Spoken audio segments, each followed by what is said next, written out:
Welcome back to another episode of my podcast. I'm your host, Christopher Meyer, family law attorney, and as always, we are here to bring you real conversations that matter, especially when it comes to family relationships and navigating the complexities of life's toughest transitions.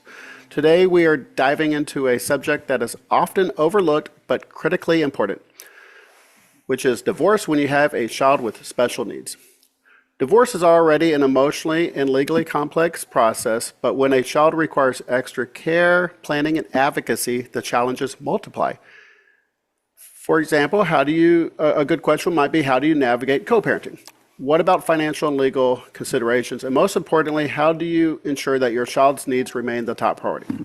My guest today is someone who knows these challenges firsthand. Mary Hughes is a certified divorce coach and the founder of Special Family Transitions. She's dedicated her career to helping parents of special needs children navigate divorce with less stress, time, and expense, but her expertise isn't just professional, it's personal. After going through her own complex divorce involving two children on opposite ends of the autism spectrum, Mary Ann turned her experience into a mission to support other parents so they don't have to figure it all out alone. She is a contributing author to the newly released book, The Other Side of Divorce, Breakups That Lead to Breakthroughs, which just hit #1 on Amazon in its category. In her chapter titled Rise, Lessons in Divorce from a Mom of Children with Special Needs, she shares the mindset and strategies parents need to advocate for their children and themselves during this transition. Whether you're an attorney or a parent going through a divorce or just someone who wants to better understand the challenges faced by special needs families, this conversation is going to be incredibly valuable. Mary Ann brings not only her expertise, but also deep empathy to this discussion, and I can't wait for you to hear her insights. So without further ado, Mary Ann, welcome. I'm glad to have you here. And tell us a little bit about yourself, please. Yeah, thanks so much, Christopher. It's a pleasure to be here, talking with you again. Yeah, so as you mentioned, I'm the mom of kids on the spectrum who had to go through divorce. And so I eventually got through the other side and got a good result for my family, but it was no easy task to get there. And so I decided to help other families with the knowledge that I gained and also gained some professional experience and certifications. So now I'm a certified special needs divorce coach. I'm also become a mediator and parenting coordinator, and all kinds of different ways that I can support families. So whether it's one parent or working with both, happy to support them to go through this process, help them navigate the process, and work for a good result for their family and their children post-divorce. Okay. Well, can you tell me, well, thank you for telling us what led you to become a special needs divorce coach. And I think I fumbled that up a little bit during my introduction. I apologize. But can you tell us what are some of the unique challenges of divorcing parents with special needs children? Sure. So first of all, my main concern was taking care of my kids on a day-to-day basis, as well as planning for the long term. And what I didn't see that the typical divorce process considered was what happens to the children after they're 18. So many children with a disability, whatever it might be, may not be independent at the age of 18 like it is in Texas for emancipation. And that's when child support normally ends, as well as other kinds of support as well. And so I was looking at divorce, my process is looking at not just the short term, but also long term, kind of like a life care plan. What are my kids going to need as they get older, become adults, and how will both parents continue to support them in such a way that they'll be able to reach their full potential and be taken care of when they need it. Okay, so those are some of the unique challenges of divorcing parents. And but what inspired you to what is in your book is called the RISE framework? What is it? What does it stand for? And how can parents use it? Sure. So when I thought about all the lessons and the biggest takeaways from my divorce process and how I could help families, I came up with a framework called RISE, RISE, where each letter stands for different things to think about or do as part of the process to get a good result for your family and have a successful outcome. And so just as an example, some of those things are like for R would be to remember who you are and recognize kind of what you're facing. So we want to go into this with a good mindset and focus on the future, knowing what our skills are and bringing people to help us as well as need be. I is about investigating, kind of looking at what your child's going to need, putting those costs together, plans together, so you have something to discuss during the divorce. One of the S's is special needs considerations, because divorce involving a child with a disability, for a lot of reasons, is different. Some of those are government benefits, some of those are making sure that your child's taken care of them. So we want to make sure that we're thinking about all that and bringing the right team members in to support that. But also another important S that people don't think about is self-care. We can't pour from an empty cup. A lot of special needs parents, especially moms, they run themselves ragged, they're burnt out, and so don't have the energy to spend on divorce in terms of thinking at it clearly and trying to think about it as a business transaction as opposed to an emotional thing that overtakes their life. And so that's kind of what I do as a divorce coach, is help them get from the emotion to the business of divorce. And then E stands for many things, but one of them is to embrace what the future holds. And so there's lots of different steps within that as well. And I come from a business background, so I try to break things down into a manner that gets you understanding where you are and where you need to go and helping you come up with steps to get there. Okay. What makes divorce involving a special needs child different? And I know that's an interesting question for me to ask, because I'm a divorce lawyer and I deal with special needs divorces and divorces that do not involve special needs children. But yes, what would you have to say? Like, what makes this different, and could you also help families navigate the legal and financial challenges? Sure. So an important thing to understand is, depending on where you are. So we're in Texas, but I know this may go out to people across the country and across the world. So each state handles things differently. For instance, in Texas, I mentioned typically, and all lawyers, I'm not giving legal representation, but child support usually ends at 18. But in Texas, we have ways that you can have what they call indefinite child support. And a lot of people don't know that. And so when you consider that and have the disability as part of the divorce and the petitions, then you can have extended child support, lifelong child support, whatever that might look like, and other things to consider. But that has to be balanced, though, with creating what they call special needs trusts, and there's first and third party trusts. And the reason those are important is that when your child is going to be eligible, or if they currently are, for some, say, government benefits, then we don't want to disqualify them from getting that. And so it has to be the decree and the paperwork around there, the documents have to be in such a way that will pass muster when the different government agencies reviews your decree and the trust, so that your child can receive benefits in the future and they won't be disqualified or have to be inadvertently penalized for not having done things in the proper way. And that's why I want to work with lawyers who understand, financial people, as well as estate planning attorneys who know how to put those documents together. Okay, and also just for our listeners, right now it's February 2025. I'm going to go ahead and share the legal definition of what must, from the Texas Family Code, about what burden must be met in order to prove that child support should continue indefinitely. It's important that I say right now it's February 2025, because when the Texas legislature gets together every session, they change the family code every 2 years. So the legal definition could change possibly next year, or in 4 years, and 6 years, and 8 years. So this is what it is today. And I will share the chapter that people would need to look at and to look for any changes. So I'm going to go ahead and share. Okay, under Texas Family Code, Chapter 154, that's important. Remember, Texas Family Code, Chapter 154, because if there's a change in the law, maybe someone is watching this podcast or listening 2, 3, 4, 5 years from now, there's a possibility that it may have been slightly changed. But generally speaking, it doesn't change too much. But the Texas Family Code section 154.302 reads, court-ordered support for disabled child. A, the court may order either or both parents to provide for the support of a child for an indefinite period. So that's the, indefinite child support, and may determine the rights and duties of the parent if the court finds that, one, the child, whether institutionalized or not, requires substantial care, one, and personal supervision because of a mental or physical disability and will not be capable of self-support.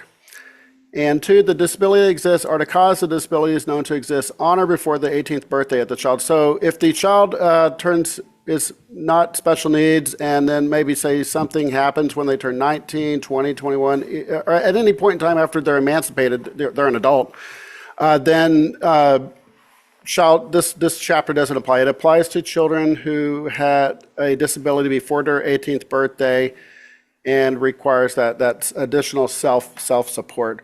So I wanted to this was a threshold issue for parents who may be seeking child support past the child's 18th birthday.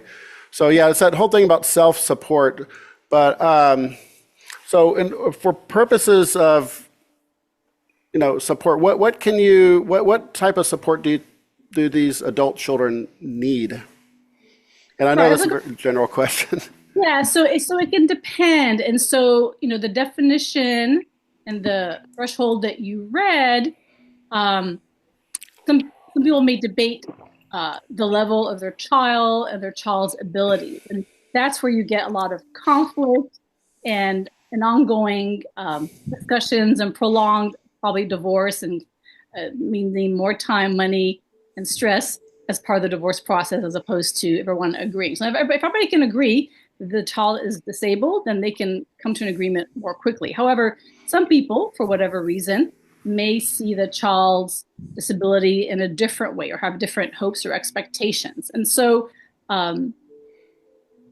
you might have a child who may seem to do a lot of things independently, but he still needs some support in other respects.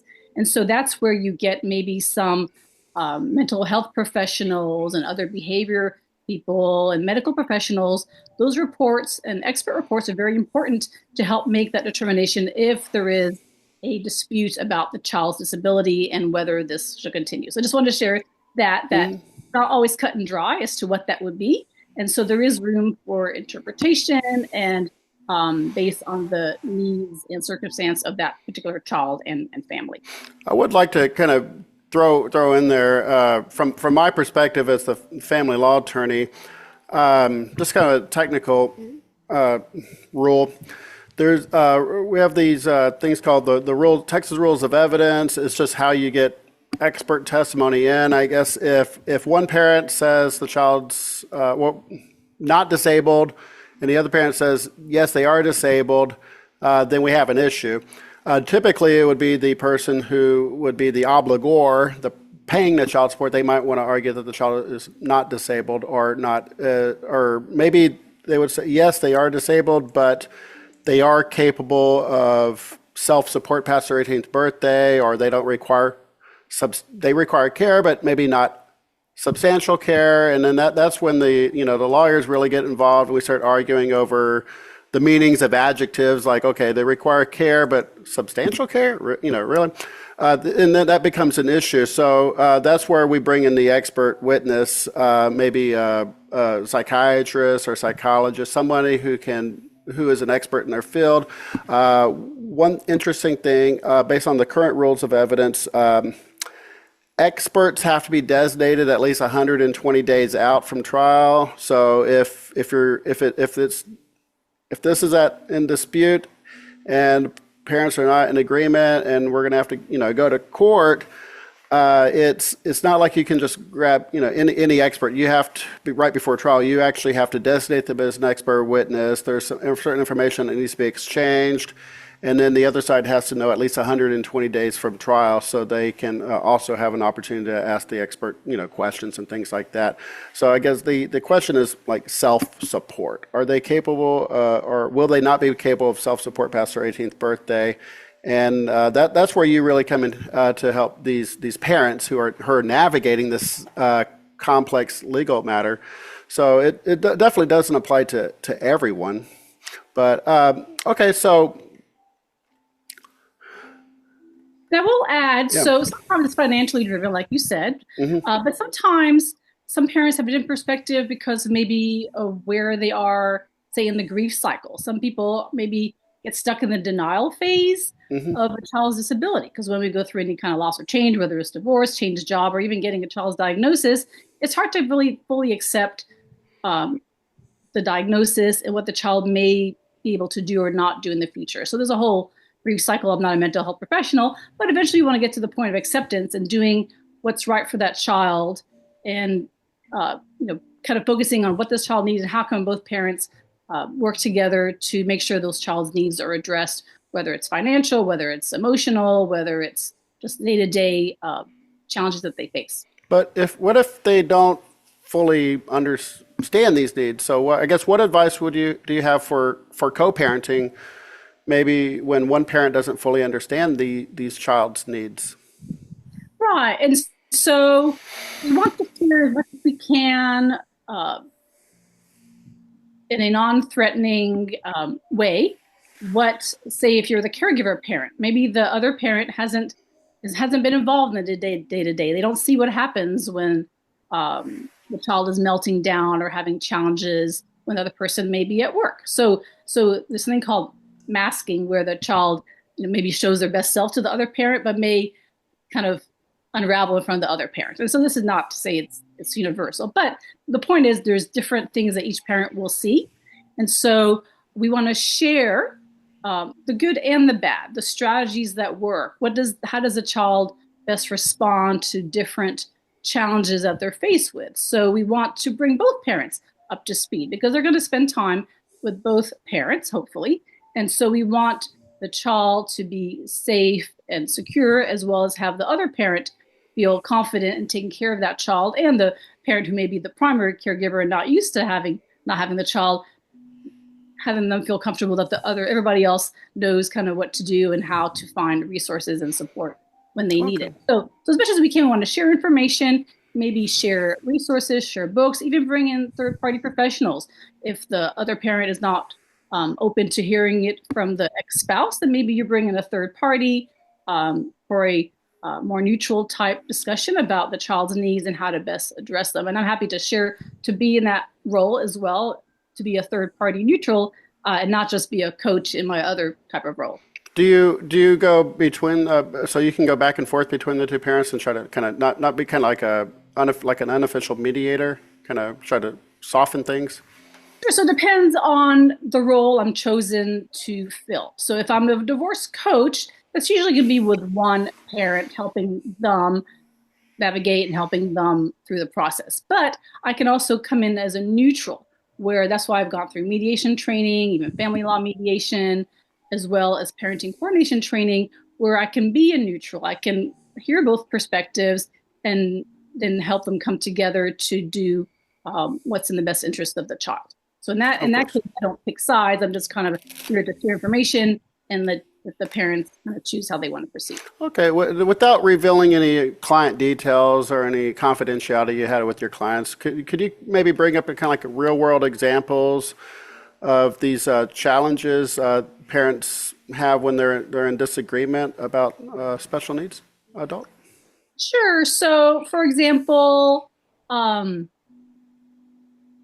one parent may not have been involved when there's some behavior issues in the home or not know how to address some behaviors when they arise. They may take a more, say, disciplined approach, thinking it's a behavior issue, but really it's something about that can be addressed by the underlying issues. There's a whole field called ABA, Applied Behavior Analysis, where you have experts who kind of dissect the behaviors and the reasons behind it and that then will determine how the child maybe might show some of the issues based on that. So we want to get um, kind of have people understand those principles. So maybe they can go to trainings together. The school districts offer in-home training. So perhaps the whether it's a trainer through the schools or through private therapy or other professionals, they can maybe work in both homes. Or sometimes people can go, they have like a nanny, for instance, or a behavior person or a trainer, whatever it might be, to travel from home to home. So that way things are consistent across homes. So as much as we can, we want to maybe develop some kind of a guide where each parent can refer to, especially for one who hasn't been involved. Nothing threatening, like I said, but just like here are some things that work for the child if they're showing these behaviors or in these situations or sensory needs or dietary needs or medical needs. We want everyone to be able to have the information to go to, and then have hopefully the lines of communication open and positive enough that each parent can ask each other for help at any time. But if not, that's where the third parties can come in and provide support as well. Okay. What would you say would be the key takeaways from your chapter in the book, Other Side of Divorce? Yeah, so the book was written by a collaboration of 19 different authors, and I'm just one of those. But the point was to look at it as not an end, but a new beginning, Hmm. right? And that's kind of how some people describe divorce as we don't want to see it as the end of something, but the beginning of something new, a new opportunity for you and for your child, and possibly the co-parenting relationship to flourish after that. And so that's the approach I try to take and to give is even though divorce is hard for a lot of reasons, we want to make the best of it. We don't want to wallow in the negative side because that's not going to get us anywhere and it's not going to get us a good result in the divorce or life after. We want to do things in a positive way. And so that's how I came in terms of putting together my contribution to this book. And there's all kinds of things in here about co-parenting, about dealing with different personality types, and so on. Sure. But my goal is to give people some skills and tools using Rise or other things, other ways I can help them to be able to get to that point. Okay, well, here's the book on Amazon. It can be found, I guess, in the Kindle store, The Other Side of Divorce, Breakups That Lead to Breakthroughs. And yeah, it's a really nice discussion of what the book offers. And you are a contributing author. It's very, very exciting. But yeah, find it on the Kindle store, and I'll also share it on my website too. So hopefully more people can be more enlightened by your message. Yeah, I So, appreciate that. And so I try to use the RISE concept in kind of everything that I do. I'm going to be creating some group coaching programs from there. I have a little mini course I created that only takes about an hour to go through if you're just doing watching the videos that kind of takes you through kind of the principles in the book, but in more detail. And then, of course, I'm happy to work one-on-one with people and develop those other programs, depending on where they are. And I share so much information, like this podcast and other things I do on social media, for people to get some insights as to how to get through the process, how to help their kids, and how to have a good co-parenting relationship with the child's other parent. okay, all right. Well, I want to thank you for your time, Mary. I think this is a very, very powerful interview. I think this is a very powerful message, and I believe a lot of folks can really benefit from this. And thank you for sharing this, structured framework, Rise.